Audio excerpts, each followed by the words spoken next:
Hello, and welcome to Read Us a Story. What shall we read today? How about Bluey? Goodnight Fruitbat.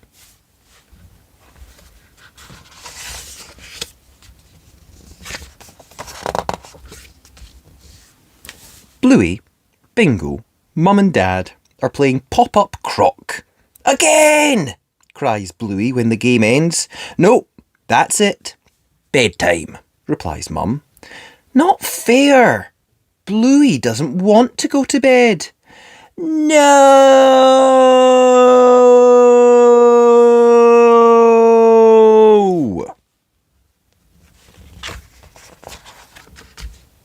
All right, says Dad, following Bluey and Bingo outside.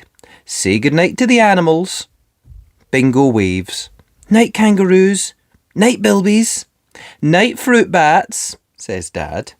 No, fruit bats don't sleep at night. They're nocturnal, explains Bingo. You mean they don't need to go to bed now? Gasps Bluey. No, but you do, says Dad. Bluey wishes she were a fruit bat.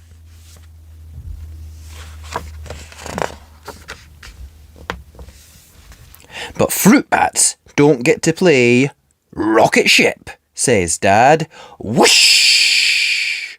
Bluey and Bingo strap in and Dad zooms them upstairs to the bathroom. I don't need a shower, complains Bluey. Yeah, you do, you grub, says Dad. Phew!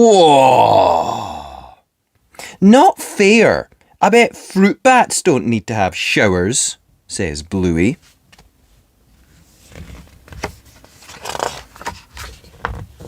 But fruit bat don't get to play penguins. Bluey slides along the wet bathroom floor. Look at me, Mum, she shouts. Whee!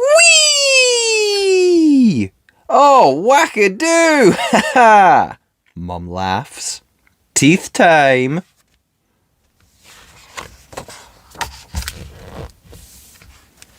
Bluey and Bingo brush their teeth and go up to the toilet. But Bluey still isn't tired. Not fair, she says. I want to stay up like the fruit bats. When fruit bats go to the toilet, they hang upside down, so their wee runs all over them, says Dad. Ugh, cries Bingo. I'd love that, says Bluey, giggling. I bet you would, you little grub, says Dad.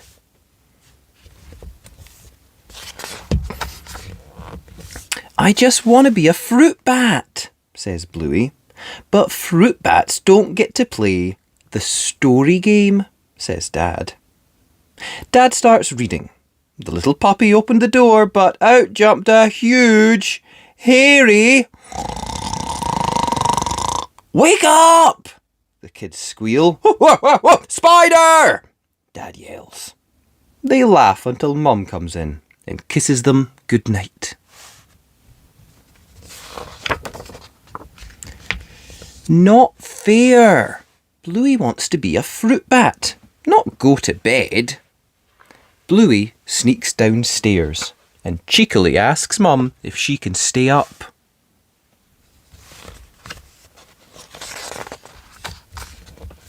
Dad is asleep on the floor, dreaming about playing touch footy. He doesn't get to play much anymore, Mum explains.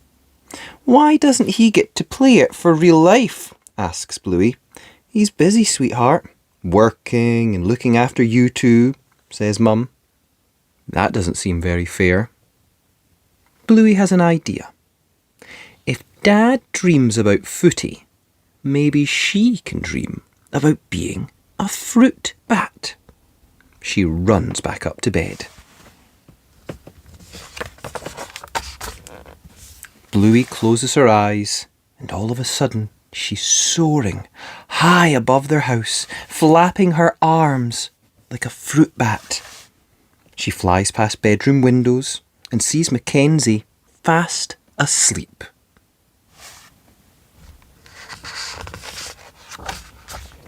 She gets massively full, eating lots of fruit. Whoosh, whoosh.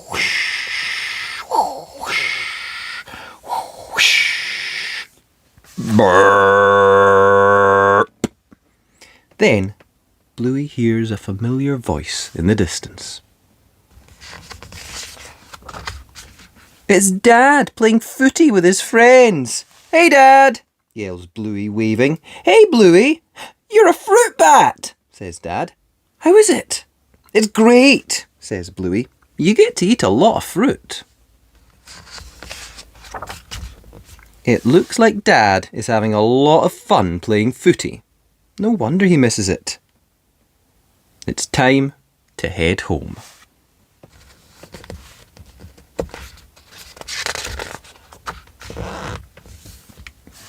When Bluey wakes up the next morning, she thinks about Dad. It doesn't seem fair that he doesn't get to play footy for real life. But she's never heard him whinge about it. Not even once.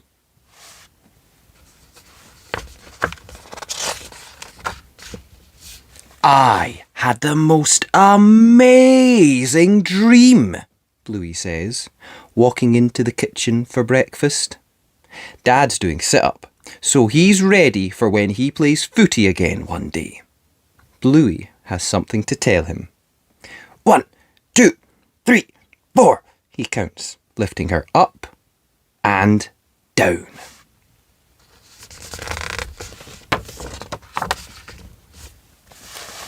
Thanks for looking after us, Dad, Bluey says, giving him a hug.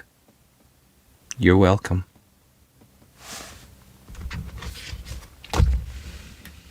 And that was Bluey, Fruitbat.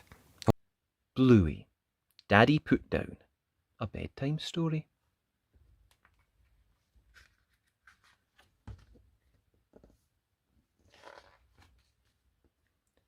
Mum's going to a baby shower tonight, but Bluey doesn't want her to go because Mum won't be there to put them to bed.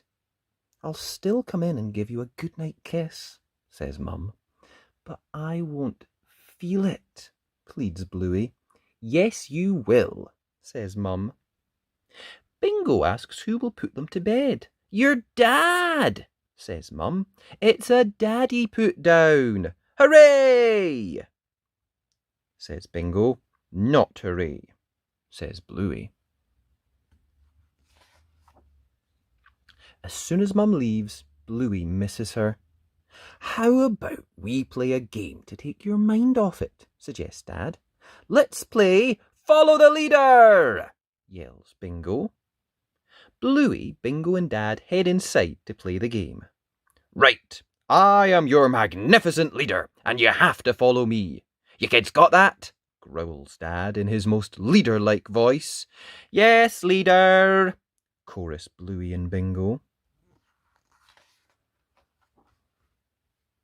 Follow, follow, follow the leader. The kids follow their magnificent leader, but not for long. What? You were supposed to be following me, shouts Dad. Get back in line. Sitting around will not be tolerated. Laugh the children.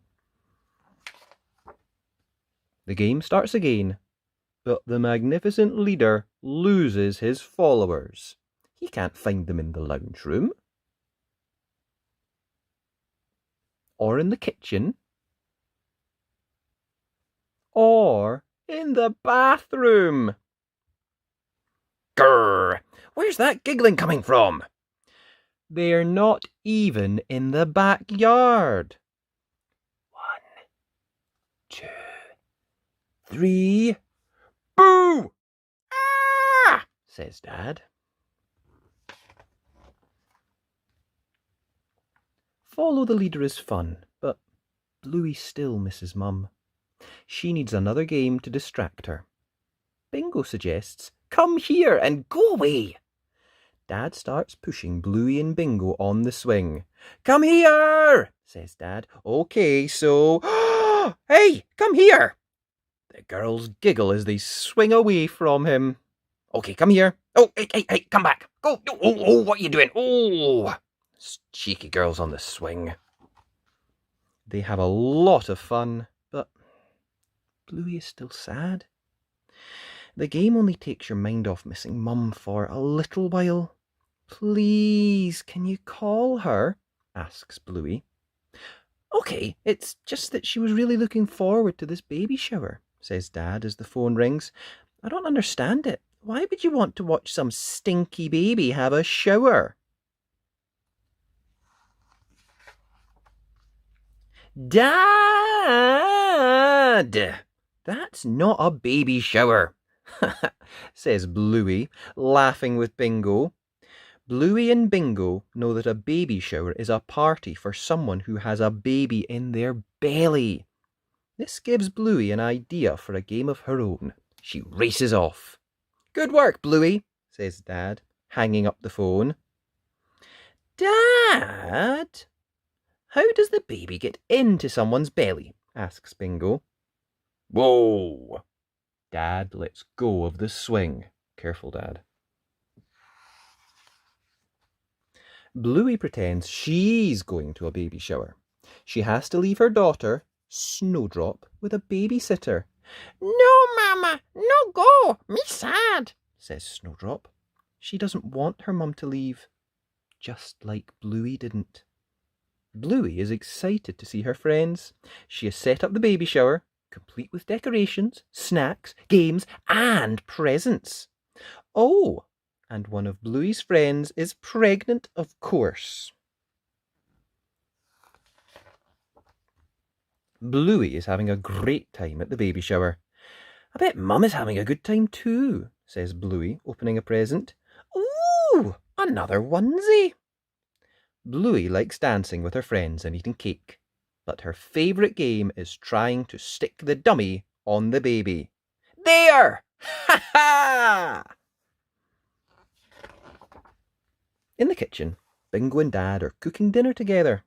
They're peeling the prawns, stirring the rice, and making a mess. But Daddy Putdowns are a lot of fun too. Hee! Bingo sets the table, and Dad carries over the hot food. Dinner! Wow, it's dinner time already, says Bluey. The afternoon has gone by so quickly. She waves goodbye and heads home so she can give Snowdrop a good night kiss. At dinner, Bluey tells Bingo and Dad all about the baby shower game. There was even an obstacle course. It was so funny, says Bluey. The moon has risen, and the healer house is dark, except for the light left on in the front room for Mum. Mum creeps in quietly and shuts the door behind her. She had a great time at the baby shower, but she can't wait to see how the Daddy Putdown has gone. Mum checks on Bingo.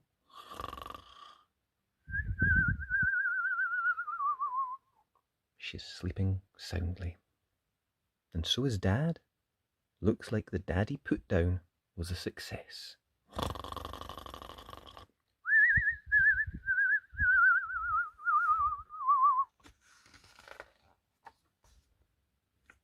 Mum leans over and kisses Bluey goodnight. And even though Bluey is asleep, she can still feel it. And that was Bluey, Daddy Putdown. Bluey, Christmas Eve with Veranda Santa.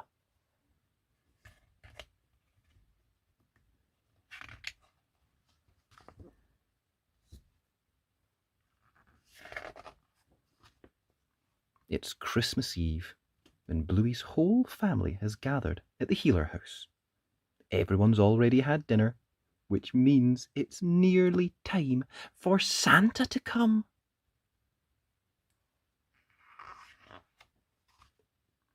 Bluey is bursting with excitement. She can't wait to open the presents that are already under the tree. No peeking at those presents, warns Dad. Why not? Asks Bluey. Because Santa doesn't give presents to naughty kids, says Dad. Muffin wants to know how Santa gets in when there's no chimney. Maybe he uses the veranda, suggests Bluey. Bingo bursts out from behind the presents. Let's play Veranda Santa! Yeah!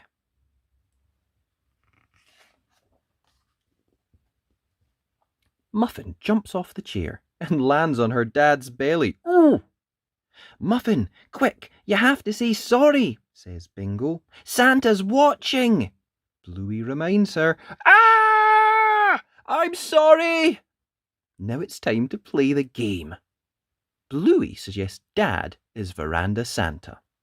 The kids rush into bed and pretend to be asleep. Okay, it's Christmas in the morning. Remember, no peeking or no presents, calls Dad as he walks out of the door.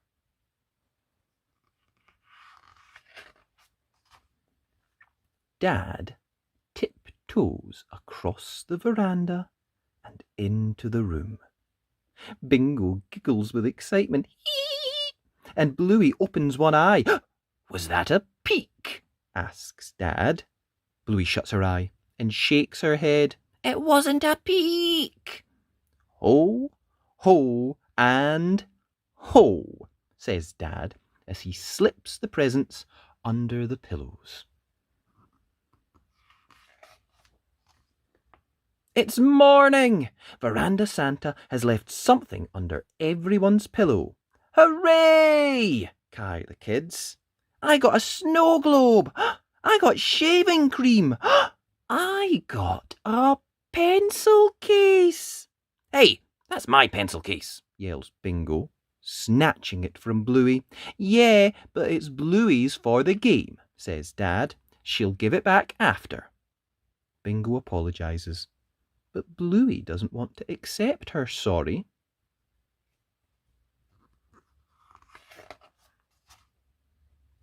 Why should I?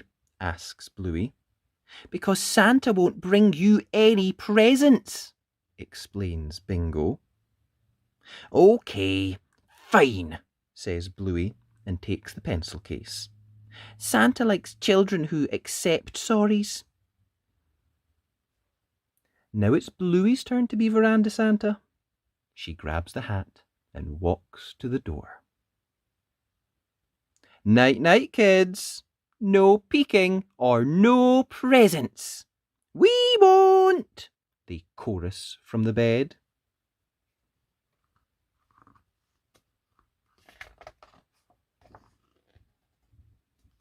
Bluey tiptoes across the veranda and into the room. She reaches the bed and ho, ho, ho! Naughty children, you peeked at Santa, she says. No presents for you. I'm going to throw these in the bin. Bluey walks away, but the trio jump out of bed to protest.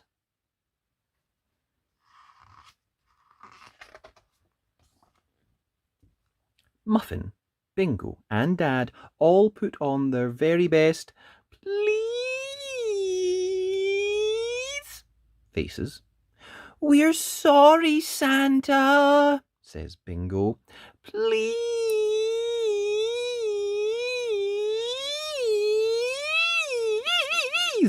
Will you accept our sorry? Says Dad. Bluey thinks for a moment, then decides she will. I sure am a very nice child, says Bluey. If I were the real Santa, I'd give me lots of presents.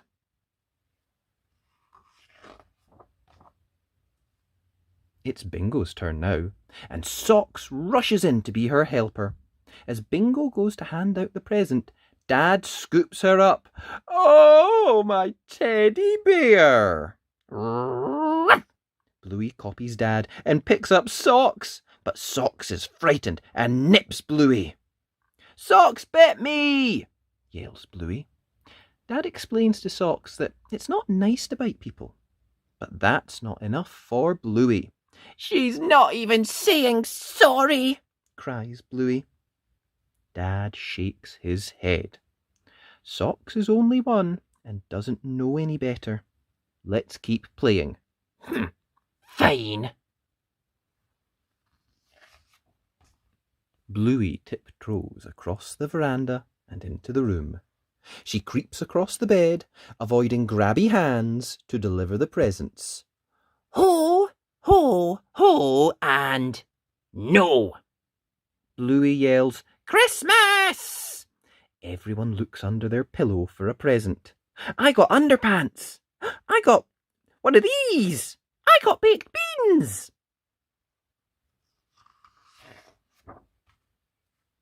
But there is nothing under Socks' pillow. Bluey, says Dad as Socks runs out of the room. But she bit me and she didn't say sorry. Huffs Bluey. Afterwards, Mum and Dad find Bluey in the lounge room. Bluey, I think you should say sorry to Socks, says Dad. I was teaching her that Santa doesn't give you presents if you're not nice, declares Bluey. That's not the reason to be nice to people, explains Mum. Then what is the reason? Asks Bluey. Mum and Dad show Bluey that Socks is sitting outside on her own, crying. Imagine if Socks did to you what you did to her, says Dad. Bluey looks at Socks and thinks. She realises she would be sad too. Hi, Socks. I'm sorry I didn't give you any presents. I was mad because you didn't say sorry, says Bluey. Socks gives Bluey a lick, accepting the sorry in her own way.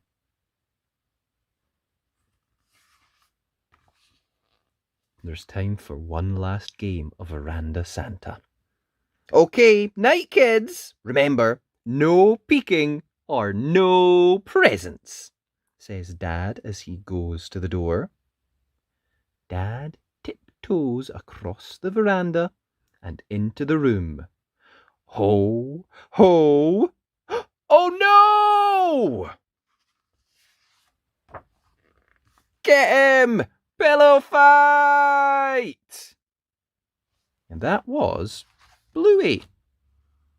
Christmas Eve with Veranda Santa. I hope you enjoyed that. If you did, be sure and like the video. And remember, you can always subscribe to the channel at Read Us a Story. Thanks. Bye!